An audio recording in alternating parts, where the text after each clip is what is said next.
de nuestra sede, pues vamos a continuar con la anatomía angiográfica de la carótida externa e interna, ¿no? Es importante conocer la anatomía de la carótida externa porque tiene muchas implicancias en ciertos procedimientos que vamos a hacer, como en este caso las embolizaciones, ¿no? Entonces, es importante conocer porque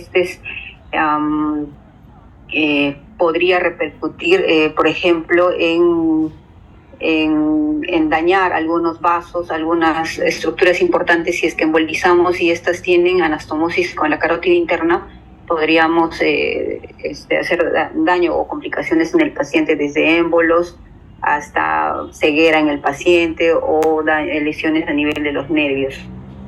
Entonces, la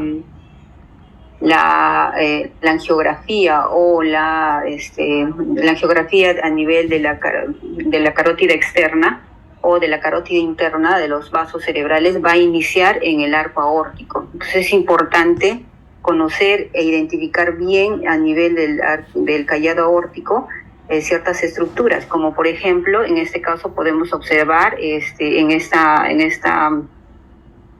dibujo, en este esquema, los vasos, el tronco brachiocefálico, de donde van a ser la carótida común derecha y la vertebral derecha, ¿no? En el callado aórtico van a ser la carótida común izquierda con el subclavio izquierdo, y recién de aquí van a ser la vertebral izquierda. En este cuadro podemos observar la angiografía del callado aórtico. Ambos pertenecen al callado aórtico, ¿no? Normalmente en una angiografía, vamos a poner el puntero. En una angiografía no siempre hacen una inyección. A veces lo hacen simplemente para ver para ingresar con el catéter, ¿no? Pero a veces es importante porque ciertos callados aórticos tienen anomalías, hay variantes, ¿no? Además, también hay que conocer en el paciente si es joven, si es adulto mayor. Por ejemplo, esta angiografía pertenece a una persona de 26 años, donde se puede observar los vasos rectos, no hay tortuosidades, ¿no? Se puede identificar bien el tronco vertebral, el tronco brachiocefálico, y también la carótida común derecha, incluso la vertebral. Aquí podemos identificar la carótida primitiva izquierda y la subclavia. Estoy segura que en este tipo de callado es fácil ingresar para realizar los procedimientos como angiografías o embolizaciones, ¿no? En cambio, en este cuadro podemos observar una angiografía de un paciente de 72 años que tiene una hipertensión crónica, ¿no? Se puede observar que los vasos son tortuosos, y en este paciente sí, pues va a ser difícil acceder, ¿no?, para realizar estos procedimientos. Entonces esto es importante conocer para realizar nuestros procedimientos en angiografías, ¿no? Así que, por ejemplo, acá tenemos hay diversas variantes del callado aórtico. También, y los más comunes tenemos estas variantes, ¿no? En el cuadro A podemos observar que es lo normal, ¿no?, con su tronco brachiocefálico, la carótida común izquierda y la subclavia. La B pertenece a un tipo de variante común que se le llama también arco tipo bovino, ¿no? Esta se va a presentar en un 25 a 30% en la población. Aquí podemos observar que el callado, que la subclavia y la carótida interna izquierda van a nacer de un solo tronco, ¿no? Van a salir juntos, y del otro lado van a ser el subclavio, ¿no? Entonces, este tipo de variante se le llama variante bovino, y como les dije, se presenta en un 25 a 30%. También vamos a observar otro tipo de variantes o anomalías, donde se va a observar que, por ejemplo, en este callado nace la arteria subclavia izquierda, y aparte nace la vertebral nace directamente del callado aórtico, ¿no? Igual la primitiva izquierda y aquí el tronco brachiocefálico. En este caso, estos, por ejemplo, se van a presentar en un 0.5% en la población. Esta, en el cuadro D que podemos observar, una arteria vertebral derecha aberrante, ¿no? Donde van a ser del callado aórtico, y esta, como pueden observar, pues nace, es una de las primeras ramas que nace del callado aórtico. Esta se va a presentar en un 0.4 a 2% y generalmente es común en los pacientes con síndrome de Down. Aquí esto es una angiografía, un fase arterial de un paciente en oblicua izquierda que te podemos observar. A ver, ¿alguien me puede decir a qué variante pertenece esto de lo que hemos visto en el cuadro anterior? Bovino. Gracias. Bovino. Entonces están durmiendo. Ya. Entonces aquí podemos observar en esta angiografía que sí, pues están naciendo de un solo tronco, tanto el brachiocefálico como la carótida primitiva izquierda, ¿no? Entonces pertenece al bovino, que ya habíamos dicho que tiene un 25 a 30% en las angiografías. Este es otro tipo de clasificación para ver la dificultad que tiene en la cateterización, el acceso del callado aórtico. Esto se va a presentar, por ejemplo, en el envejecimiento, por la arteriosclerosis que puede presentar en el arco aórtico o en los grandes vasos, pues se van a alargar y se van a poner tortuosos. Y estas son las clases según la dificultad que va a tener el callado aórtico, ¿no? Clase 1, como podemos observar, que es un poco más fácil y sencillo cateterizar aquí en este tipo de callado, clase 2 y clase 3. Es algo que he podido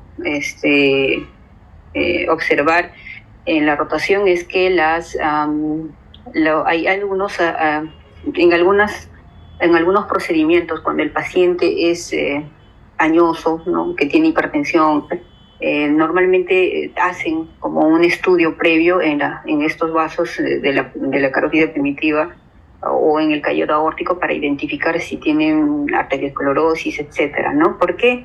Porque si vamos a manipular bastante en esta área o vamos a entrar hasta arriba para hacer algún tipo de angiografía, podemos desprender émbolos, ¿no? Y poder provocar alguna complicación. A veces solamente de la parte baja, pues lo hacen las angiografías justamente para evitar este tipo de complicaciones. Si hay alguna pregunta, me pueden interrumpir para poder continuar. Bueno, entonces continuando con la actividad académica, tenemos la carótida primitiva, ¿no? Que ya habíamos hablado que nace del callado aórtico. La carótida primitiva derecha nace del tronco brachiocefálico y la carótida primitiva izquierda directamente del callado, ¿no? Entonces,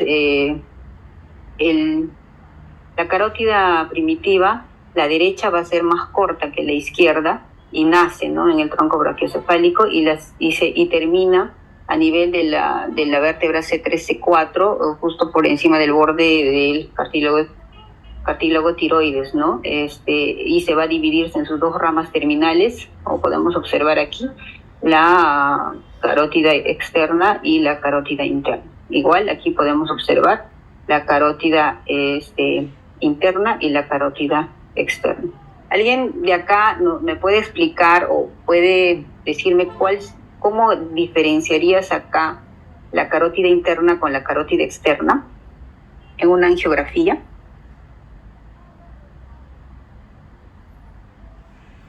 Hola. No les escucho. Bueno, una manera de diferenciar en una angiografía entre la carótida interna y la carótida externa es que la carótida interna no da ramas y es un poco más lateral. Este pertenece en este caso a la izquierda. Este es un poco más lateral y luego ya se hace medial. En cambio, la carótida externa desde un inicio da ramas, como podemos observar. Entonces, Eso es una manera de diferenciar cuando estemos haciendo la angiografía entre la carótida interna y la carótida externa. Entonces, esta carótida primitiva va a viajar junto en una vaina que va a contener la carótida y la yugular y el nervio vago. ¿Qué más tengo de esta?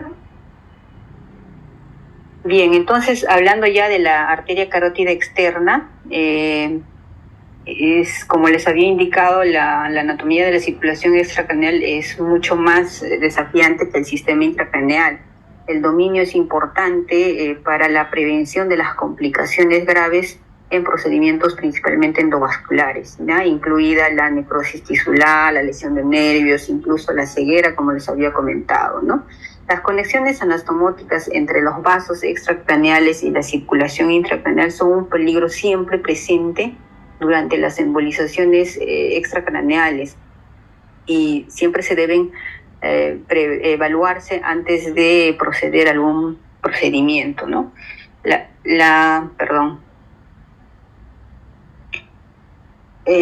ramas del sistema carotido externo se van a nombrar de acuerdo al lugar donde irrigan.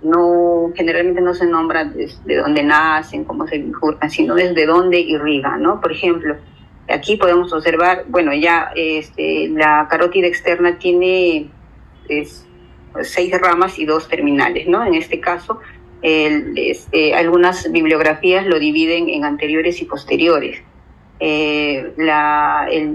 Aquí podemos observar la arteria tiroidea superior, que es una de las primeras ramas.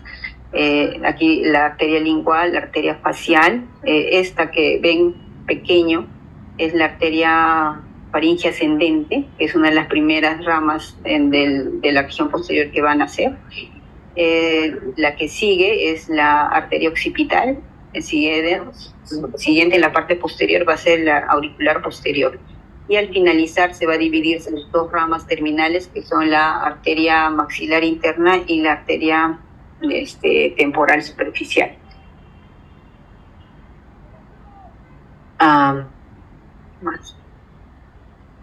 Esta que ven aquí es una rama de la temporal superficial, que es la arteria facial transversa.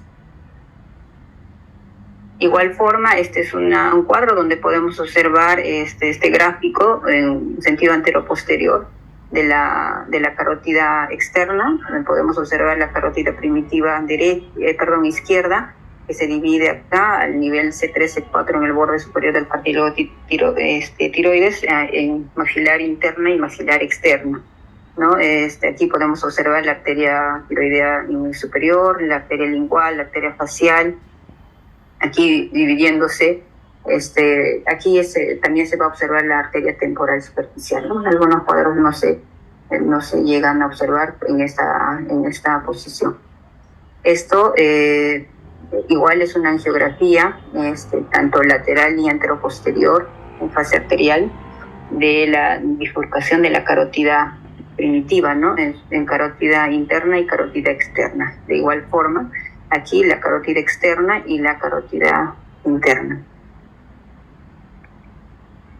Bien, entonces, una de las primeras ramas de la carótida externa va a ser la arteria tiroidea superior. Típicamente es la primera rama que va a dar la carótida externa, ¿no? Esta va a nacer normalmente en la cara anterior de la carótida externa. También puede nacer a nivel de la bifurcación, como podemos observar acá, entre la carótida externa e interna, ¿no? Esta va a ir hacia medial y inferior, ¿no? Justamente para irrigar la tiroides, estas estructuras como la laringe, tiroides, paratiroides, y generalmente se van a anastomosar con la tiroides contralateral y la tiroides inferior. Igual forma acá podemos observar, ¿no? En un sentido anteroposterior, como la arteria tiroidea superior se dirige hacia abajo, ¿no? Igual este es un esquema donde se puede observar aquí la tiroidea superior haciendo de la cara anterior y dirigiéndose hacia abajo. Continuando, tenemos la arteria faríngea ascendente, que van a ser de la... como hemos visto en una de las angiografías, esta carótida ascendente es pequeña, delgada, y van a ser de la cara posterior de la carótida externa. ¿Ya? A veces pueden hacer del tronco, en un tronco común con la occipital. ¿Ya? Esta faringe ascendente en su mayoría va a irrigar ciertas estructuras como la faringe, el paladar blando, la apogisontoides, los músculos del tronco faríngeo, etcétera. Esta faringe ascendente se va a dividirse en dos troncos, ¿no? Un tronco neuromeningio y un tronco faríngeo. El tronco neuromeningio va a tener ramas como la hipoglosa y la yugular, que son ramas importantes porque van a irrigar ciertos nervios, como por ejemplo la hipoglosa, el nervio hipogloso, y la yugular, el nervio craneal 9, 10 y 11. Y el tronco faríngeo va a tener ramas superior, media e inferior. Entonces, la arteria faríngea ascendente se va a dividir en dos troncos.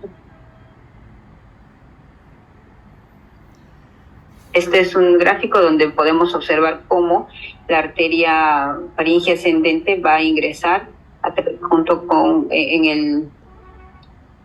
atraviesa el canal de hipogloso, ¿no? Con la rama hipogloso. En esta diapositiva podemos observar la arteria faríngea ascendente, cómo nace, ¿no? De la parte posterior de la carótida externa, y es pequeña y delgada. No sé si llegan a observar aquí, esta que está señalando las flechas, es la arteria faríngea ascendente, que nace de la cara posterior y es bastante delgada, y casi no se puede percibir. Pero si hacemos una angiografía selectiva, sí podemos observar cómo la arteria faríngea ascendente, que se va dividiendo en su tronco, en sus dos troncos, ¿no? La faringea y el tronco, perdón, y el tronco neuromeningio. Bueno, esta que está señalando esta flecha son la arteria occipital, que a veces nacen de un solo tronco, ¿no? La arteria faríngea ascendente puede nacer en un solo tronco con la arteria occipital. Bueno, esto es básicamente para mostrar que la arteria faríngea ascendente puede anastomosarse con la carótida interna, ¿no? En varios segmentos la arteria faríngea ascendente se puede anastomosar con la arteria carótida interna, ¿no? Por ejemplo, con el tronco inferolateral de la carótida interna en el segmento C4, a través de la arteria vidiana se puede anastomosar. También con vía arteria occipital también se puede anastomosar con ramas vertebrales del músculo espinal, ¿no? La tercera rama, arteria lingual, que es la segunda rama que va a nacer de la cara anterior de la carótida externa. Este es un esquema que nos está mostrando el nacimiento de la arteria lingual, que va a ser esa forma típica en U para dirigirse hacia la región lingual para poder irrigar, ¿no? Aquí podemos observar en esta angiografía el nacimiento de la arteria lingual con esta característica, ¿no? Igual en esta imagen de anteroposterior. Esto, como les había dicho, a veces esta arteria a veces puede nacer de un solo tronco con la arteria facial, en un 10 a 20% no se puede presentar, ¿no? Sus ramas distales de esta arteria lingual en una angiografía pueden mostrar como un abanico, ¿no? Un teñido vascular, porque va a haber una irrigación densa a nivel de la lengua. La arteria facial, antes llamada arteria maxilar externa, es la tercera rama que va a nacer en la parte anterior de la carótida externa. Esta va a nacer por encima de la arteria lingual. Y como les había dicho, a veces pueden nacer de un solo tronco con la arteria lingual. Esta generalmente va a rodear el ángulo de la mandíbula y luego se va a irse hacia adelante y hacia medial y va a ascender, ¿no? Para dar ramas que se pueden anastomosar con la arteria contralateral y va a terminar en el ángulo de la nariz, en una arteria angular, el cual se va a anastomosar con la arteria oftálmica de la carótida interna, ¿no? Esto es importante. A veces puede ser que estas anastomosis sean peligrosas en ciertas zonas por las complicaciones que esta pueda demandar, pero en algunos casos también es importante porque puede suplir, si es que en la carótida externa hay una oclusión, estas anastomosis pueden suplir para poder irrigar, en todo caso mantener el potencial de flujo sanguíneo a nivel de la carótida interna por estas anastomosis, ¿no? En esta angiografía podemos observar la arteria facial naciendo pues de la cara anterior de la carótida externa, ¿no?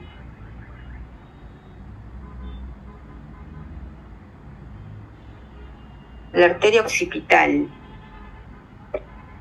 La arteria occipital se va a originar de la región posterior de la carótida externa, ¿no? Esta se va a dirigir hacia la parte posterior y se va superiormente, pasando el hueso occipital y la primera vértebra cervical, ¿no? Sus ramas van a irrigar la parte músculo cutánea del cuello posterior y del cuero cabelludo, como podemos observar. También van a proporcionar ramas meninges en la fase posterior.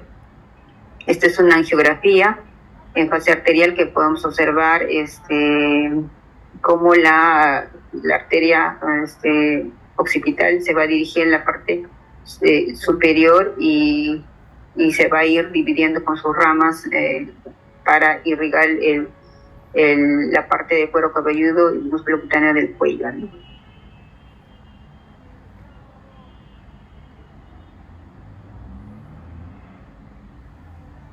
Auricular posterior es otra rama de la parte posterior de la carótida externa que va a nacer inmediatamente superior a la arteria occipital, ¿no?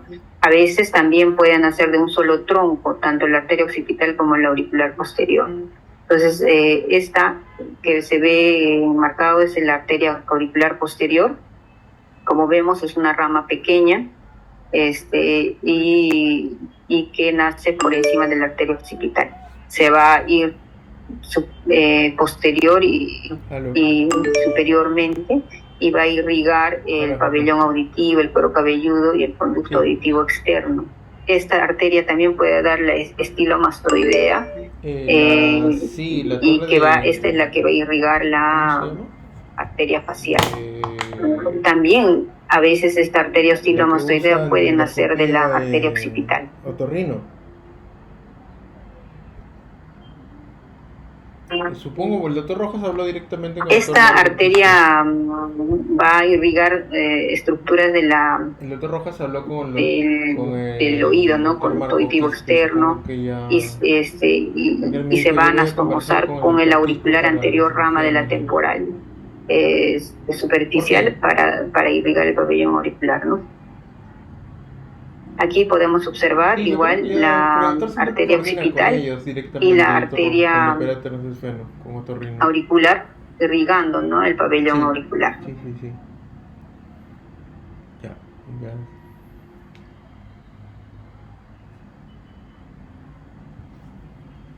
La arteria temporal superficial es una de las ramas terminales de la arteria occipital. Podemos observar acá en este gráfico la división de la carótida externa en arteria maxilar interna y arteria temporal superficial, ¿no? Esta rama es pequeña en comparación a la arteria maxilar y se va a dividirse a nivel o dividir debajo del cóndilo de la mandíbula, ¿no? Desde su origen esta va a pasar profundo y superficialmente hacia arriba y se va a dividirse en sus ramos parietales y frontales, y en su mayoría va a irrigar el cuero cabelludo, ¿no? Los 2/3 anteriores del cuero cabelludo va a ser irrigado por la temporal superficial. En esta angiografía, en fase arterial y proyección lateral, se puede observar las ramas terminales de la carótida externa, ¿no? Así que, como vemos en apariencia de sacacorchos, lo llaman, ¿no?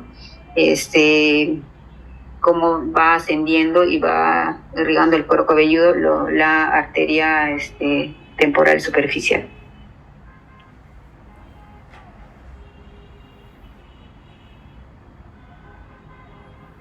La arteria maxilar es otra de las ramas terminales de la carótida externa. Esta arteria maxilar interna o arteria maxilar se origina en el cuello de la mandíbula, ¿no? Después va a girar y se va a dirigir anterior y medialmente hacia la parte profunda de la cara, ¿no? Como podemos observar acá. Esta arteria maxilar anatómicamente se va a dividirse en 3 segmentos, como podemos observar acá, ¿no? En 3 segmentos denominados mandibular, pterigopalatino y esfenopalatino,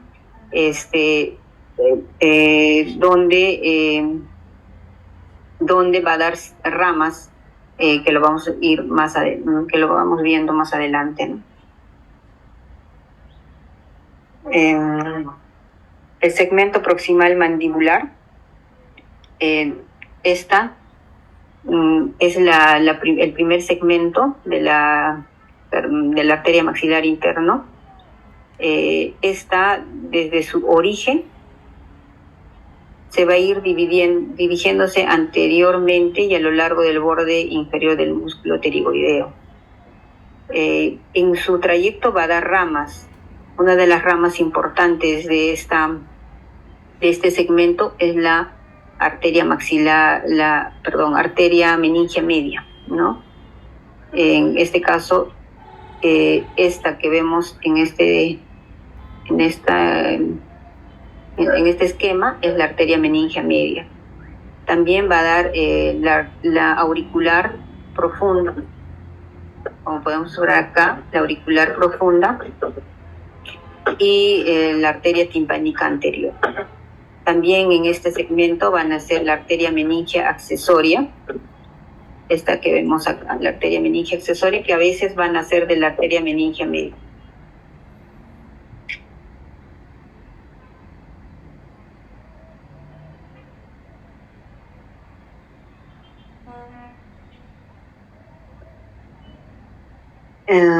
Esta es la arteria meningia media, que es una de las ramas de la arteria maxilar interna, ¿no?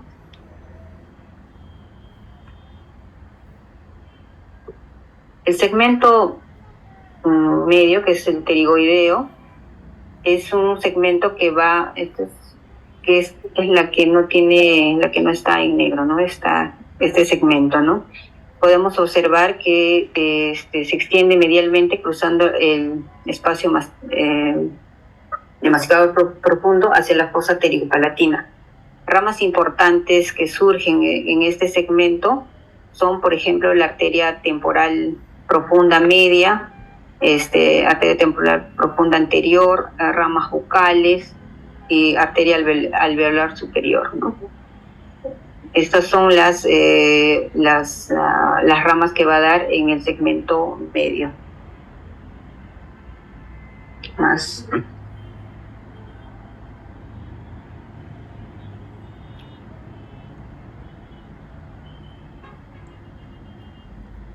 el segmento este está mal, el tercero, el pterigo-palatino, el segmento de la arteria maxilar distal, esta va a terminar en la fosa pterigo-palatino. Las ramas que surgen en este segmento de la arteria maxilar se ramifican en el seno maxilar y van a irrigar las partes profundas de la cara y de la nariz. No, aquí podemos observar las ramas de la arteria